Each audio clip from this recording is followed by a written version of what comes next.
Бримка двоен висок пълнеж. Двоен висок пълнеж можем да намерим в схемите, изписани с думи и букви, с съкращението ДВП или обозначени с символа буквата с две пресечни линии. Ето тук.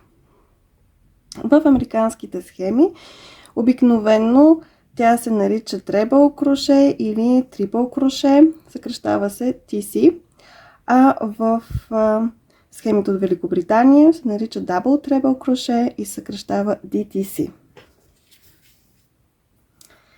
Как се изплита бримка двоен висок пълнеж и как се започва ред. Изплела съм 10 синджир бримки. Моето плетиво ще се състои от 10 бримки двоен висок пълнеж и за целта, за да започна първия си ред, е необходимо да направя височина. Как я правя? Изплитам 3 допълнителни синджир бримки и започвам плетене за първи ред, ето тук в четвъртата. Тоест четвъртата от към куката. 1, 2, 3 и в четвъртата ще започна плетене. Преди това обаче ще направя 2 наметки. Заради тези 2 наметки идва и името двоен висок пълнеж. Съответно, правя двете наметки, имам 3 бримки на куката. Промушвам в четвъртата бримка от куката. Намятам, издърпвам през една. Имам 4 бримки. Намятам, издърпвам през първите 2. Имам 3 бримки. Намятам, издърпвам през следващите 2. Остават ми 2 бримки. Намятам, издърпвам през последните 2. И ето, по този начин имаме нашия първи двоен висок пълнеж. Ето тук ще отбележа с маркерчето първата бримка. И продължавам нататък по същия начин. Намятам веднъж, втори път. В следващата бримка работя. Промушвам, намятам, издърпвам през една. Намятам, издърпвам през първите 2. Намятам, издърпвам през вторите 2. Намятам, издърпвам през последните 2. И така имаме втората си бримка двоен висок пълнеж. И продължаваме така до края на реда. Намятам 2 пъти. Промушвам. Намятам, издърпвам през 1. Намятам, издърпвам през 2. Намятам, издърпвам през другите 2. И намятам, издърпвам през последните 2. И продължавам така до края.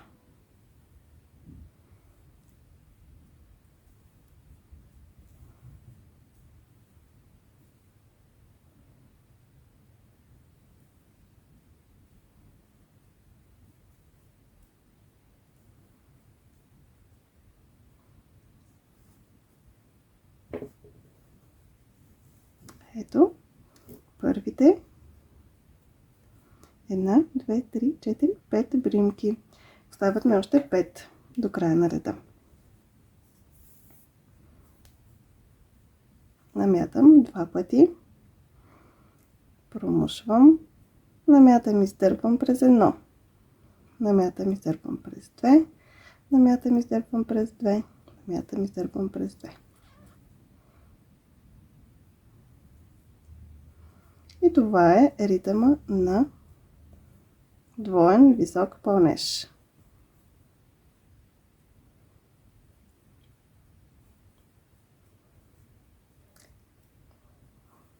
Така. Остават още 2 бримки до края на реда да изплета. Ето тук правиме последната. В последната примчица. Хоп.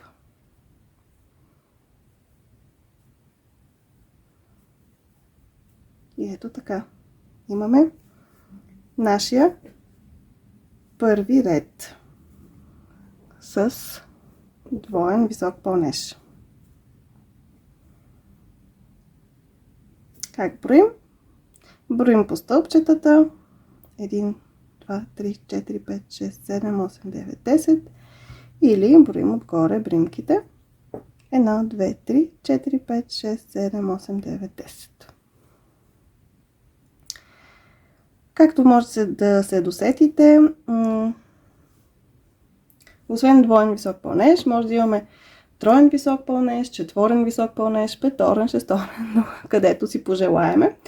Като броя на наметките съответно ще бъде както в двоен пълнеж са 2, в троен 3, в четворен 4, в петорен 5 и съответно името подсказва колко наметки трябва да направим преди да започнем изплитането на бримката.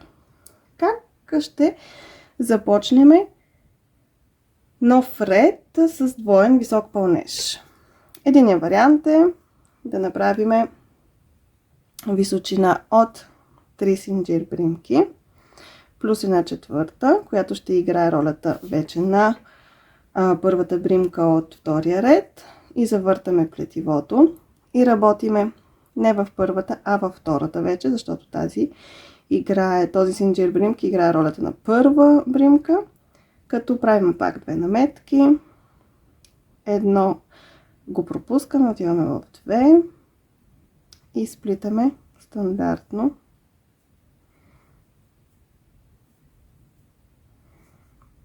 двоен висок пълнеж.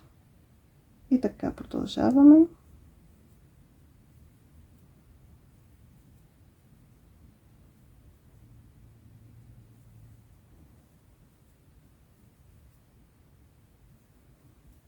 И така, както виждате, при този вариант тук се получава едно леко луфче, което аз лично не харесвам и намирам един друг начин за изплитане на първата бримка от реда за много по-красив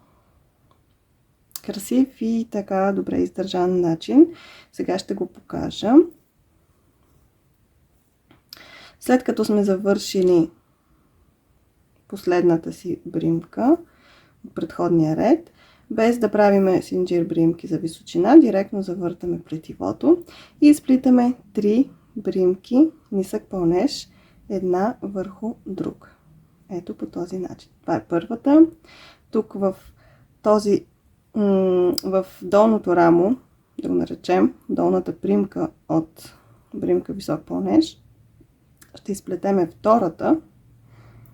Ето тук, промушвам. Хоп. И още една, за да станат 3, една върху друга, за да постигнем височината. И ето така, вече имаме първата бримка от следващия ред.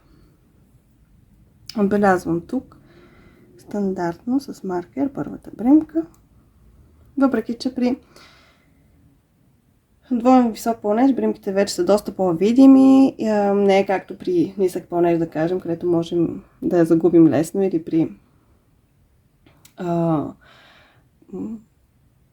половин висок пълнеж, но все пак добра практика е в началото да отбелязваме бримките си, за да сме сигурни, че това е бримката и ще изплетем.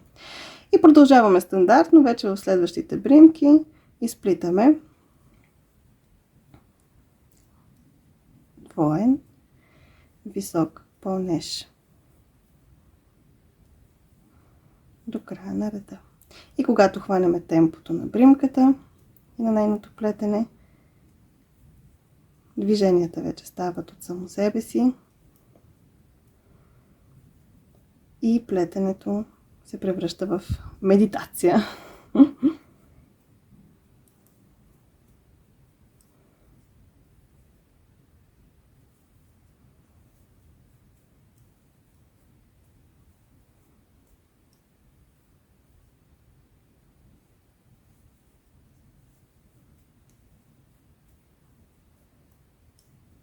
Така, остават ми 3 примки. Ще освободя още малко прежда.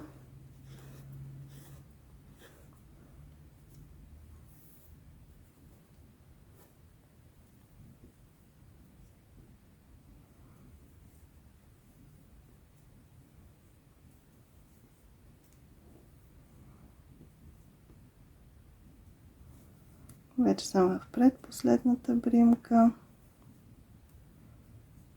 И ето тук, където е маркера, освобождавам маркера и изплитам последната бримка, двоен висок планеж за реда. Хоп! И имаме вече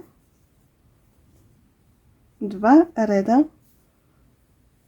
от двоен висок планеж. Те също са ясно различими. Ето го първия ред и втори ред. Тук виждаме тази гранична линия. Това е.